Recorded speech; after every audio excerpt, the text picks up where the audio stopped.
Well, welcome everybody to Success, running a Biggest Loser Home Energy Challenge with the DOE Home Energy Score. This course is approved for 1 hour in continuing education units, AIA, HSW, GVCI, Certified Green Professional, NARI Green, AIBD, and may be applicable to your local state-based design or contractor license. Today I will be your presenter. My name is Brett Little, and I'm the Executive Director here at the GreenHome Institute. GreenHome Institute is a nonprofit with a mission to empower people to make healthier and more sustainable choices in the renovation and construction of the places we live. All right, real quick overview. We're going to be talking about the foundations to how this challenge came about, which I think is very important. The challenge itself, the details. Then we're going to cover the training and education that went into the process, what the results were, and then lessons learned, replication, and then just sharing with you some ideas and concepts on how these things could expand or be better. So as I mentioned, the success of this program really started with, I think, some foundations. It's not to say that it couldn't happen in a vacuum outside of these different programs, but it certainly culminated from things that were going on prior to it that led up to what I believe is more of its success to happen. And so I really wanted to kind of start there, just to kind of show you, how we got to where we were, to where we are. So the first thought is the community energy plan. So the goal was in Holland, Michigan, right on the lake, on Lake Michigan, west side of the state, opposite side of Detroit, near Grand Rapids, was to retire an aging coal-fired power plant and replace the capacity. So, let's start there. Big thought there, going to need to make up for that energy. Then the second goal was to reduce costs to the residents of Holland, and then, of course, encourage business and economic development and make Holland a more attractive place. So if you take a look at their sustainability report, which you can see the link to online, they took a look at their 2010 energy usage and broke it down by source type there on the left column top, electricity, natural gas, heating oil, diesel, and then they broke it down by sector, and you can see residential end use and conversion roughly added up to about 20%. So not a small piece. And then down at the bottom, you can see their emissions again matching that pretty closely with residential buildings meeting about 20%. So in the context of what we're talking about, we're making up a substantial portion of energy reduction for the city here. So one thing I want to talk a little bit about is Holland's commitment, and I want to start out by briefly covering this thing that I've been seeing trending quite a bit, and it's very cool. It's this idea of mayors just every week I see a new mayor committing their city to 100% clean energy, which is fantastic. So you'll notice when I tell you what Holland did a couple years ago before this trend, might be a little bit different. And one thing to know about this trend here is that it seems very lofty. You hear of a big city like Atlanta, but it's really focusing on munis, municipal buildings and schools only. And so it's really leaving out the residents and the commercial industry. And so that's the difference with what Holland has done. Holland's goal is to have a 50% reduction in total energy usage from 2010 baseline by 2050 across the board. So they needed buy-in from homes, commercial, industrial, facilities, schools, college, and munis, all to buy into this concept to effectively reduce energy and get involved. So that led to the Georgetown Energy Prize. This was from Georgetown University back in, it must have been 2014. They put out this call to small-sized cities across the country, and it said, reduce your energy over a 3-year through 2017 compared to when you tested in 2014, and focus primarily on schools, municipal buildings, and residential housing stock, so not commercial or an industrial. reduce your energy, do it in a fun, replicatable way, and the winner is going to get $5 million and some change. And so we're now just waiting to get the results back to see how Holland did. But this was another reason why they focused. As you can see, if you took the homes and set them aside, many of the other sectors, obviously used up a lot more energy. But this is one of the reasons that they decided to focus on homes and how we ended up getting involved. So here you can take a little bit of a look again at their sustainability plan. Existing buildings will be 30% to 50% more efficient than the current average, and by 2050, all buildings, so that's 7,000 homes, 7,400 homes, as you can see down there, middle left, will be renovated in these different phases through these different energy efficiency packages. They're going to give out incentives to replace ACs, refrigerators, to further cut energy costs, and they're going to use energy performance labels to raise the bar on awareness of energy efficiency and help their population understand, a more energy efficient home is going to have a higher value because it's going to have less costs and more comfort. So this is all in their sustainability plan, all put together, again, before we came along. So in 2015, we engaged with the city, and we delivered the Energy Performance Score Cake Systems program, and it was subsidized, so we went in and scored about 50 homes with the Cake Systems program in 2015. And so you can go to their website there, and you can see the package that we delivered on all 50 of these homes, and then a recording, and then both a recording and a final report that we gave to the city on what we did with this, what we called at the time Residential Energy Performance Score. And this is basically a market rate program developed by Cake Systems out of Portland at the time, now owned by, I think, Relight America or Renovate America, to help Holland pilot a label and see how it works. Now, instead, they decided in 2016 to try again, but switch over to a different label for various reasons called the Home Energy Score, the Department of Energy's Home Energy Score label. Why did they switch to this score? Well, number one, they noticed that several states were committing thousands of homes through different various programs to utilize this score. So, it was becoming very recognizable, and it was becoming a very clear winner in regards to existing labels for existing homes. Now, we looked at the HERS index rating, which is the most popular home energy rating, but the reality is the amount of cost, time, and effort that goes into delivering a label like that, and for even the output that you get in accuracy, is pretty low. And so that's a great tool for the new home market, but this is a clear winner that is expanding across the country for existing homes. Cheaper to use, less overhead than many of the other programs, EPS, HERS index. One of the things is its accuracy. Having local weather data stations pull data helps with ensuring accuracy to ensure energy savings. And then one neat thing that recently just happened is that Portland, Oregon committed to having every home that turns over get a score on the DOE's Home Energy Score.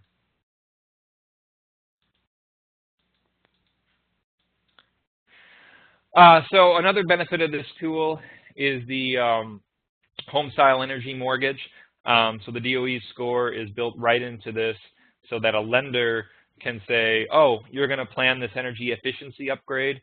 Well, if you can get your home up to a score of 6, we can forget that the fact that the appraised value might not come back because the appraiser has no comparable homes in the area. But we're going to give you some more borrowing power to bring up that energy efficiency of your home if you use this score to do it through the home style energy mortgage, both Fannie Mae, conventional, and 203K. So those were just some of the the benefits and reasons that they switched over to this score. It's clearly built into a lot of different items. So what was the challenge? Let's get into what is the Holland Energy Prize, Biggest Loser Challenge, what did it entail, what was involved in it.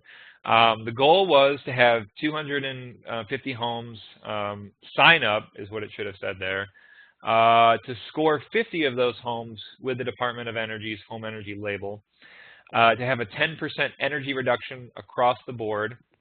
And what we were looking at was taking the utility data, water, electric, and gas, from 2015 prior usage, and looking at it all together, so 12 months worth of data, and then challenging the homeowners in 2016 at the beginning to say, hey, here's where you're at, and if you can reduce and reduce the most compared to yourself, not to your neighbors, the one who reduces the most is going to score $500.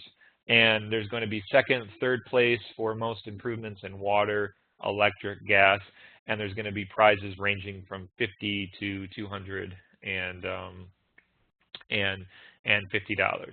And so that was what the goals were. And then we also threw in there someone who can obviously make tangible improvements, can get first, second, and third place in the most improved DOE energy score. So test in and then test your home out before the program wrapped up in 2016. And the most improved score got a $250 check.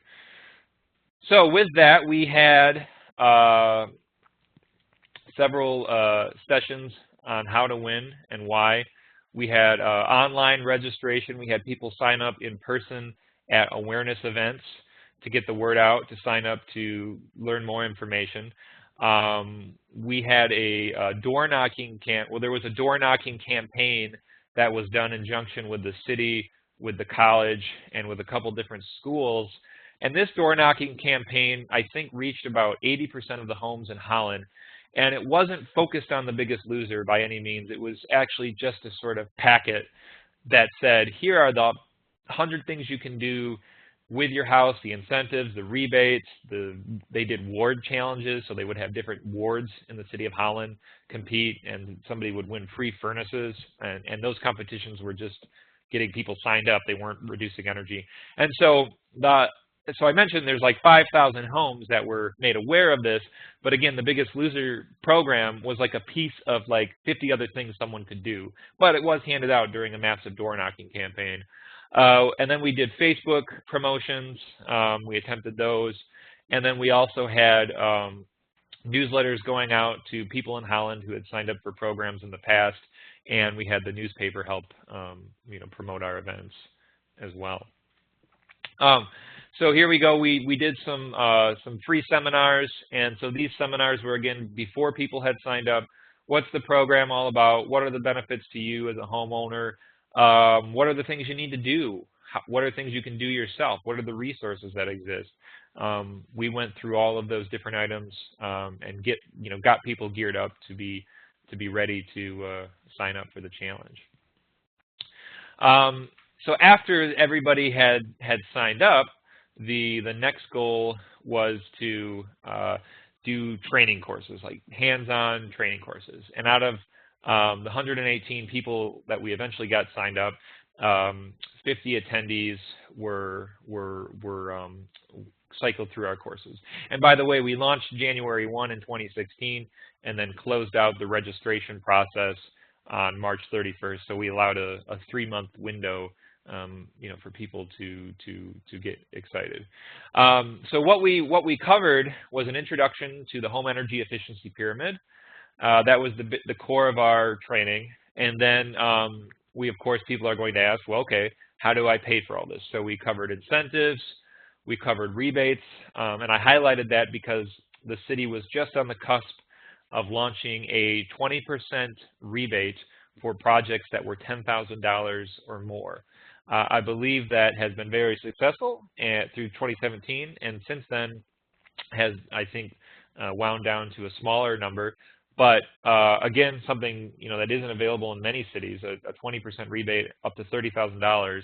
And so we were promoting that, hey, get some ideas on what to do in your house, and then this rebate will be made available for you before the reporting period of the challenge ends. Also, financing. So those of you in Michigan, Michigan saves financing. Again, same thing, the Holland Board of Public Works was launching an on-bill financing mechanism.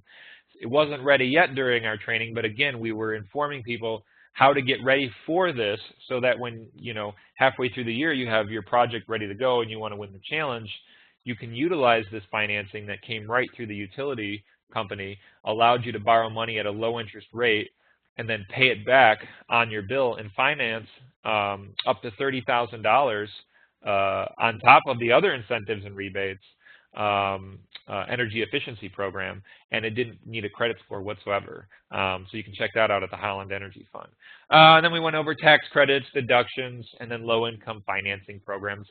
This program targeted all incomes. We had we weren't targeting one or another. You could roll something out that's specific to certain levels, but our goal was to give resources and allow everybody to compete, no matter where they're at. And in fact, we got a healthy diversity.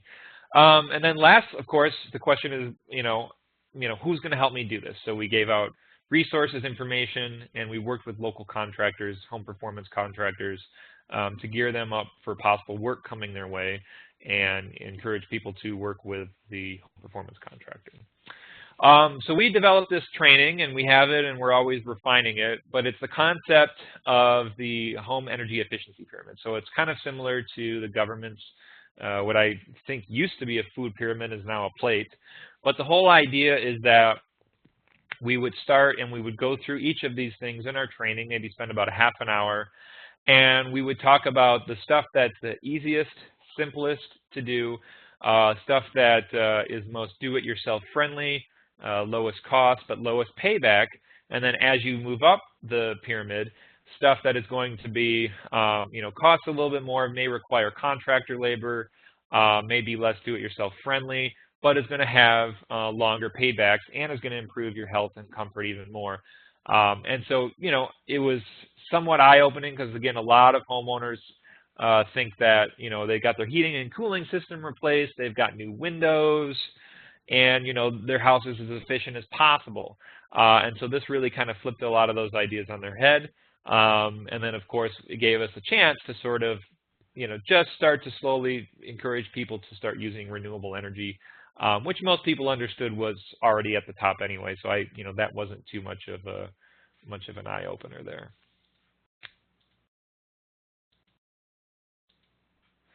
And then the other form of okay, so there was a question here. Where did the rebates and incentives come from? So I explained a couple of them, but they're obviously utilities. Always gas and electric utilities have prescriptive base incentives. Most of them do. So add 20 feet of insulation to your rim band joist, put in an Energy Star refrigerator. Most of the utilities around the country have these types of prescriptive base incentives. The federal incentive I wanted to talk about was number one. The easy one was the home energy one. It's like $500. I've used it personally, and you can use it one time only. Even if you have 10 houses and you move, it's $500. And so, but it takes a lot to get to that $500. You got to do a lot of work. So, it's not much money, but if you're already doing all this other work, you are entitled to that $500 if you, change out all your windows or insulate your attic or do a whole new HVAC. And so that's one. The other one, of course, is at the time there were federal 30% tax rebate for geothermal, so we were promoting that. But mostly there's the 30% tax deduction for solar energy, which that's something we still continue to promote in these. So good question on that, and I'd be happy to talk more offline on what's available. And it is different based on region and utility, of course. But anyway, so one of the things we were able to do, we were funded by the city, of course, again, to deliver more of these DOE home energy scores. There's a question here about what do we think about the scores and the current climate going on, if you will, because of course this is a score that is run by the Department of Energy and by the federal government. And so we have been in contact with the Department of Energy and our contacts who manage the score. And from what we can tell, the score continues to be a very bipartisan, very exciting thing that encourages people to save money, to label their home, to drive awareness, and that it just continues to expand, continues to have more resources poured into it. And unlike other programs that might exist at the DOE or the EPA, it's a very, very, very small program that is sort of just getting traction now. And so, based on our conversations, the partners there at the DOE who deliver the home energy score continue to, bring up new and exciting things that are launching and expansions. And so it's it's continuing on as usual, but it's certainly a great question and definitely a great concern. But anyway, so these home energy scores, what we looked at them more in the concept of the biggest loser idea is more of a personal trainer, right? So you're coming into someone's house, you're doing an assessment, their lighting, their heating, cooling system, their thermal envelope, air sealing, insulation. We also looked at other aspects of it. But anyway, health and safety features, which I'll get into. And so you're really just a personal trainer who's an advocate for people right there at the kitchen table. So when people came to the energy efficiency pyramid trainings, it's just basic ideas, right? Just basic concepts, very broad concepts. But now, this home energy audit is specific to this person's house, to this specific person's needs, goals, challenges, financial constraints, you name it. And so it's really a chance to sit down and educate them on their home, their opportunities, and really help them make an improvement. And so, not only to get that personal touch, but what some of these homeowners got was this report, and the report said, here's where your home's at, 1 through 10, 1 being the worst, 10 being the best in the neighborhood. And here's how much energy your house is predicted to use. And here's how much you could save if you were to implement XYZ strategies to improve your energy usage. And so the report's kind of like a home inspection, but focused on energy efficiency. It kicks back all the details the homeowner would need if they were going to sell the house, if they were going to give it to a home performance contractor, if they were going to give it to a rebate manager at a utility. Here's where my house is at. Here's a sort of snapshot in time of where the energy efficiency features are in my house. And then what the tool does is it would spit out recommended improvements based on priority and savings, or the home energy score professional assessor or home performance contractor, whoever is delivering the score, can make their own custom recommendations because the tool is automated, so it's not always perfect. Or recommendations that are in line with certain rebates that are available. And so again, it just really gave them sort of this list of things that they can do to make the improvement, and then of course with the caveat, make these improvements, make them soon, win the challenge. And so that was what our big push was.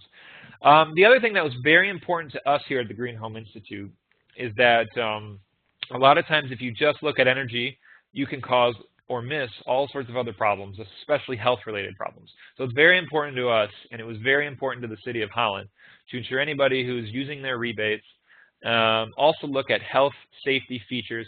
And one of the things that I really appreciate about Holland in their programming is that a lot of energy efficiency financing will just leave out health and safety. So for example, you go in, water heaters, especially in our climate zone here, water heaters do not save much energy, especially for the costs they are to upgrade. But if that water heater is leaking carbon monoxide, that is a direct threat to somebody, especially to their family, especially if they're tightening their house up. So what Holland did and what we did during our inspections is said, we're going to check these things. And Holland's like, we know that the water heater doesn't save much energy, but we're going to let you finance it. In fact, if it is leaking, you've got to fix it because we don't want to tighten your house up and have any carbon monoxide issues. So really appreciate that. So, we looked at other things, water leakage, water pressure testing. We gave out radon test kits. The health department donated radon test kits. And believe it or not, we had, Holland's in a zone 3, I think the worst out of the, or the best out of the EPA zones. 1 through 3, 3 being, I think, the least worst. And we had people who, had high, some of them had high radon levels. One of them had a 20, and if you know anything about how they work, 4 is your worst case scenario when you want to make improvements. And so the one who had a 20 was a nuclear sub-operator, so we suspect it was just radiating off of this person, but we don't know. But anyway, this is a time when, if they're making improvements to win the challenge, we can get into the house and say, look, you're going to do an energy efficiency retrofit, make your basement more efficient. Now you can throw in this radon vent and, fix that as well. So those are all things that, health and safety things that we looked at, which can help improve value of homes and keep people out of the hospital and keep their health bills down. The other education and awareness piece that we did is an ongoing newsletter. So for the people who couldn't make it to the energy efficiency pyramid trainings or maybe wanted some more information, throughout the year we would send out sort of these, every week, every other week, or maybe once a month, depending on what content we had. And one of the series was based on the energy efficiency pyramid, each rung of the ladder, breaking it down, doing an article on it, doing details on it, what to look out for. Here's some links. Here's some YouTube training videos on how to re-putty and fix your windows rather than buying brand new windows. And so we have all these resources saved online, but we sent that out. It was very helpful. And then as opportunities popped up, maybe a local home improvement store had a rebate or a discount on insulation, we would get that information and we would convey it out. Again, just giving people the resources they need to win the challenge. And then we also, late in the game, created a Facebook user group that was closed. It's now open if you want to check it out, where myself and some folks from our team would repost a lot of information that would give resources to people to, again, help them improve the energy efficiency, health of their home. Also highly encouraged people to share their stories on here of what they were doing, and a few people did do that. And then, of course, used it to promote the final big awards event. All right, so the final event. We waited until about March of this year to do the event. So the reporting period went from January 1st until December 31st, collecting all the utility data. And some utilities have, dates that are not always aligned with the years. So we just went by what those dates were within a full year cycle.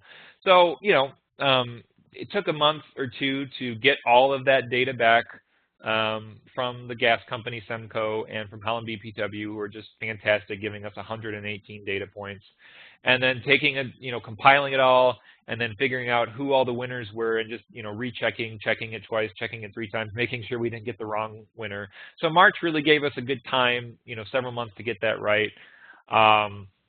But then also gave us time to promote the big awards ceremony, and also gave us time to do some fundraising to where people who came to the award ceremony also were able to, we did drawings. Holland loves to do drawings. It's one thing I've noticed at a lot of their events, and it was really cool. So we did drawings for low flow shower heads, aerators, gift cards, all sorts of fun stuff, and people just came out and had a really good time. And one of the other things that we did is that we allowed each of our big losers to give a brief 1-minute rundown on what they did to conserve energy, to conserve water, gas, electricity. And then at the end, we gave a little more time to our winner, who improved their DOE Home Energy score from a 4 to an 8. And she was fantastic. This isn't her, by the way, but just kind of gave us a rundown on she used every single resource available to do it. And she just explained the process, what she had to go through, what the challenges were, what could have been done better. And then we had our big loser get up and give a 5-minute presentation with pictures on all the different things he did to his home to reduce energy. And it really was cool because you got to hear from the community on what the community members did, and allowed people to network and have a good time. And so the whole session is recorded on our YouTube channel. You can check it out. and just take a look if you're interested in doing something else like that. But we just had a real great time. People laughed. People got prizes. There was food, and we had the sponsors out, which they loved. And I think ultimately people had a chance to just learn on what they could do. So what were the results? What did we end up with? We had 118 people that ended up actually competing.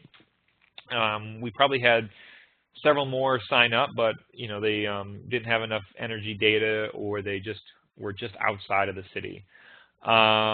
We had over 60 Department of Energy home energy scores given, and we're very thankful to Semco Gas, who funded a few more of those, happened to just align perfectly with one of their programs.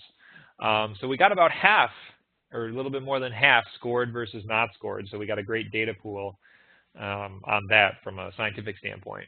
Our goal was achieved. We hit 10% reduction in energy, though I will say this, if you read the report, 12% of that was in gas, and ultimately that's because, especially here in Michigan, a lot of our savings still need to happen in the thermal envelope and the heating and cooling. That's where a lot of our opportunity is. So we got a 12% reduction in gas, and then we had a 2% increase in electricity usage, which I think is pretty insignificant, but it brought the total down to 10. We don't really know why that happened. I think it's an insignificant number. I think it just means really nothing happened. We do know a lot of people are adding more and more electronic gadgets to their house. We also know a lot of people who were in this competition already had done a lot of the low-hanging fruit, in electricity anyway, so lighting, appliances. So those were probably it. Our biggest loser overall had a 36% reduction in gas and electric combined, which is huge. And so we've had others who were just under him, 30, 20, 25. We had folks who had reduced gas up to 65%, some who reduced electricity up to 60%.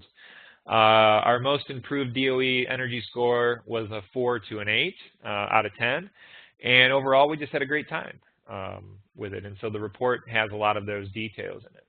Now, as far as the DOE score goes, one of the things that we were very excited to see was that those 60 people who had reduced or had a DOE score, had that, what we would call that personal trainer come into their home, hold their hand through it, they did 5% better in their energy reductions than the ones who didn't. So I think that says a lot.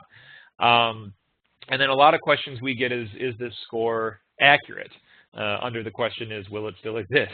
Which is a great question. But the second one, is it accurate? So we took the 2015 utility data. We normalized it for weather patterns because every year is unique. And then we took the home energy score predictions from when we did our test in, which was early 2016, and that automatically normalizes. And through the data, which is all shared online, you can all access all of our data. We found a 97% accuracy, which, unless you're a perfectionist, I think anything within 90% is really good. That allows you to be a little conservative on your energy savings estimates, but still gets you really close. Now, this does require professionals who are trained and know what they're doing, garbage in, garbage out. But we were very excited to see, at least in our small pool of 60 homes, which is relatively small, and may be statistically insignificant, we saw 97% accuracy on those. As far as the sponsors go, when we first started out, the concept kind of had a real slow uptake. People were kind of like, what is this? It wasn't that exciting. But we did get a lot of national buy-in. Panasonic committed 3 Whisper Green bath fans very quickly. Niagara Conservation committed 3 Stealth single flush 0.8 gallon per flush toilets, which is the lowest flowing toilet I've ever seen, and some water saving kits. And I thought when we were giving these out as prizes that they would be the last thing anybody picked, but they were some of the first prizes to go, $200 value. Georgia Pear gave out like a $200 free interior design and consulting, not even energy related, just, how can we spice your home up? Boxed Water gave us a bunch of waters right away. And then as the program started to pick up speed, gain traction, more local businesses just loved the idea. I mean, I would go into a local business, pitch the idea, and a lot of people are just really exciting. We really want to support this. Here's a gift card. Here's something. Here's a buy one get one free. Panera Bread gave us free salad for a year. We really like this, and I can tell you, a lot of people didn't even ask if I'm a real nonprofit. Where's my paperwork? I mean, I could have been anybody asking for free coupons to Qdoba, and they just loved the idea so much that eventually some of them called the city, called me up, said, "Where's your paperwork?" And then I eventually had it on hand. But at first, it was kind of like I could have been anybody. So they were that excited. So it was really cool to see that buy-in and to see that level of excitement. So how much did this cost? The Holland Energy Fund paid in total nearly $14K. 2,500 of that went for the awards ceremony, the prizes, the catering, the event marketing. Half of that 25 was never paid out because sponsored covered half of it. And I think in many events, many things that could be done, sponsors would cover a lot more if they, especially with the traction already there. Then we had about 4 or 5K in administering the program, doing the education, doing the training, and then to get that qualified energy efficiency professional to do the DOE scores. This is the fee at the time. That was done for 50 of those, and then we, DHI, donated a few, and then we had some other funding resources from the gas company to score a couple more homes.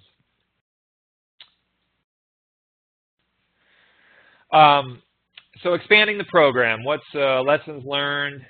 How could this be replicated, and what are some other ideas that have been circling around in our brains? So I wanted to go over just some cool ideas that we have thought. Community solar is really picking up across the country. I know in Lansing, Michigan, there's something going on there with it. Coldwater, Michigan, I just heard about. Consumers Energy here in our state has something similar to it. But the whole concept is that businesses, homeowners who can't afford or don't have the space on their house or their business can invest in solar energy that's locally in the community. Maybe it's put on a landfill or a large multifamily development or a big commercial property or a mall that's just sitting there. However you want to do it. But what we'd like to do is say, okay, you can also win the challenge or reduce your score if there's a community solar event going on by buying solar. Now, I know that's not as exciting, and at the end of the day, you would see the economics of it. It would be more payback to insulate, air seal your house. But we think this could be another way to get people engaged and another way to help sell solar shares. And then also, a way to just, get some other programs going. So that's one thing we had in mind. This is one thing that the Frederick County, Maryland Green Challenge, very cool. This is sort of just this ongoing thing that's funded by the county there. And you can go and create an account now and use it now. It's just fun. But what they kind of do is take, this challenge, and they kind of keep it going. They create an online tool so homeowners can have a portal, see how they're winning in the challenge. They do yearly recognition awards, and they go beyond energy efficiency. And so we even think we could have a challenge based on, we do water conservation already, but we could have a challenge based on how healthy your home is. Make your home healthier. Make your landscape more sustainable. Make the materials, the green cleaning materials, you name it. A lot of this stuff is built into this program. And so we're very inspired by it and might be looking to, see what we could do on something like that. So can this be replicated? We believe it can be. Of course, as I mentioned, a larger commitment helps. Having climate goals. If your coal plant's closing down, how are you going to replace that capacity? If you've ever heard of the 2030 districts, these are districts that are popping up all over the country in major cities where building owners and certain people, usually not homeowners, but it could be, are committing to major energy, water efficiency, and transportation reductions by 2030. And so how do we get there? Of course, I think anytime mayors commit to 100% renewable energy goals, you could challenge those cities to look outside of their own muni buildings and maybe buy carbon offsets from homeowners who reduce, especially low income. I don't know. Could happen. Let me know if it does. And then utility programs and rebates. So those larger commitments really help when you have that baseline. Sponsors and local businesses, as I mentioned, I think are just super eager to lend their support. National sponsors love this idea. Get bath fans into homes, get insulation into homes. Cellulose is always locally manufactured. The other thing I would say is try to avoid market confusion. So, in Holland, there was just a million things going on, and that's not their fault. They were like, let's just do a million things and see what sticks, and it's great. But there were a lot of people who were like, well, I had already signed up for this challenge and found out it was a completely different challenge for award competition. And so a few people, just didn't sign up because they had believed they had already signed up. And so if you haven't done anything yet, we recommend simple messaging. Here's the challenge. Here's the incentives, rebates. Here's the program, the energy efficiency ratings. But the whole goal is that you use all these resources to win, and that sort of drives that competition and drives that interest and then keeps people focused. So that would be my recommendation. You might also want to consider short periods. Obviously, like here in Michigan, we've got cold weather climate, so a lot of our energy is used in gas, the thermal envelope, HVAC, during the winter months. So, if you had people getting educated in, let's say, October, signing up on November 1st, and then closing the program out March 31st, and they're making changes throughout that short period to win, they're really focusing on where a lot of the energy is pouring out the walls. And so that's a great challenge there. And then you can flip that on its head in like Florida in the summer months, where there's a lot of cooling load being used, having people competing and making those improvements, during the cooling season. And that might keep people a little more engaged. A year, some people were like, I had one person like, what am I signed up for? So, and that does tend to happen. So that could be another way to look at it. And then I would also say that you don't need the DOE Home Energy score or a label attached to this. You could do it without the score. But then if you want to do those, what I would say, those personal trainers, those personal coaches, if you want to, drive more specific awareness, that's the benefit of the score. But again, the other side of the coin is, you can kind of let people be creative, maybe keep program costs down, and let them kind of run it, and have them come up with their own ideas for reducing and sharing. So you could go either way with that. So before we wrap up here, I just have to say a huge thanks to all of the local and national sponsors that donated to make this happen. I don't even think this is all of them, but we tried to fit as many as we could. Home Depot gave us some gift cards, a leaf blower, chocolate from Kilwins. Starbucks gave us some of their leftover coffee and mugs. Potbellies, Nature Market, gift cards. Trader Joe's even pitched in a whole bag of stuff. A lot of local businesses gave us just some gift cards, some buy one, get one free. And so we're just very thankful for the amount of support and buy-in to the program. Before we wrap up and get into Q&A, for those of you listening live, check your email or your spam or the survey that pops up. Take that survey, self-report your GBCI, we'll report your AIA. Take the survey even if you don't need CEUs. We really like your feedback.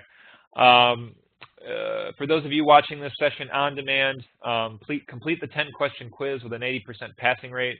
Make sure you read the handout, too, of our report online. That is a part of this for those of you on the online version of this. And again, thanks to our major national sponsors and members who allow us to do the work that we do. So that's all I have. I thank all of you for your time, for joining us, for your questions. I've definitely got time to stick around and answer some specific questions, and I do see a few of them coming in already here. So one of the questions I see is there a way to apply this program to multifamily housing? It's a great question, and I do get it all the time. So for those of you in our Michigan audience, and well, let's start here. For those of you in our Anywhere audience, the EPA, the Environmental Protection Agency, runs a program called I think it's called Battle of the Buildings nationally. I really don't know how much traction it gets, but the whole idea is that people with multifamily buildings, people with commercial buildings, anything that can go into the EPA portfolio manager, which is just sort of this way for building owners to assess their building stock and compare it against themselves and against others. Anything that can go into that, and so multifamily, that's 20 units or more, can go in this competition, and it's a national competition. Now here in Michigan, the United States Green Building Council West Michigan chapter, which I am a board member of, launched in 2014 a Battle of the Buildings. At the time it was West Michigan, and then it quickly evolved to Michigan. So I would say anybody who's got multifamily housing projects, to get them submitted into the battle. There could be an opportunity, if you got enough of them, to say, let's have a local competition, say in Ann Arbor or Lansing or Grand Rapids, and see which one wins out of that. But that's a great avenue for that type of program. Now, ours focused primarily on small single family, maybe duplexes, some stacked, a 2-unit with a stacked one is technically multifamily. Rentals, we allowed all of them in, but we really didn't get into any kind of multifamily housing. So there is a bit of a gray area when you get into like a 4-unit multifamily, which is technically commercial code. I would say for our purposes, if we did a program like this, we would accept, all of those, projects that are under the smaller 20 units to participate. The only downside is, in those types of buildings, you're really at the mercy of the owner and what they want to do. So, they need to be involved in the competition. Otherwise, the best you can do is, maybe change some light bulbs or keep lights off to reduce your energies. But, obviously we want to get owners engaged. So it's a great question. Who are the people doing the audits? The home coaches. So the Department of Energy DOE Home Energy Score is a tool that has to be delivered by a credentialed and trained home performance contractor, energy rater, energy assessor. So they have to have a couple. They have to have a baseline credential to get this. So they either have to be Building Performance Institute trained, or they have to be Residential Energy Efficiency Network HERS Index rating trained. So these trainings ensure that they understand the house as a system, thermal envelope, HVAC, ventilation, health and safety issues. These are all things that they need to know and understand. They can also have their certified GreenHome professional credential, which is a credential that we deliver. So that's the baseline. So anyone who is delivering this assessment, which in the case of our program was one of our in-house raters, and then also our quality assurance director for the DOE Home Energy Score, who used to work for a major utility firm. They were the ones delivering this score. But anybody who's got this credential in the local area who also has it can go onto the DOE's website through our portal or through your local DOE energy partner in your state. And unless there's a fee, we don't charge a fee. They can submit their information, and then we can get them set up, and they can get trained to use the DOE score. They have to get mentored on one home, and then away they can go. So then they become effectively in a program like this, the DOE Home Energy Score assessors, and then also our home energy coaches, if you will. And obviously we like to, from our perspective, we recommend working with these coaches to show them that they're not just somebody who should be going into a house, getting some details like a home inspector would, and then slapping it down on the homeowner's desk and then walking away. We really want people who are coaches to be advocates, to be someone you can contact, to be have resources on incentives, on financing, to also look at health and safety issues. We're developing a tool for Holland right now that will not only catch the DOE Home Energy score items, but also look at health, safety, water conservation issues all in one place, all from a smartphone. So these home energy coaches can capture all that data, put it out in a report with the score, and give it to the homeowner. So we're working on that. But anyway, I mean, obviously, if you can just get someone to do the score, that's a great place to start. But we really recommend having somebody either with the coach, who's the professional, serve more as the coach and the advocate, or ensuring that whoever you get trained as your assessor isn't just doing a flat-out home inspection. So hopefully that helps. Are there any other questions on the program?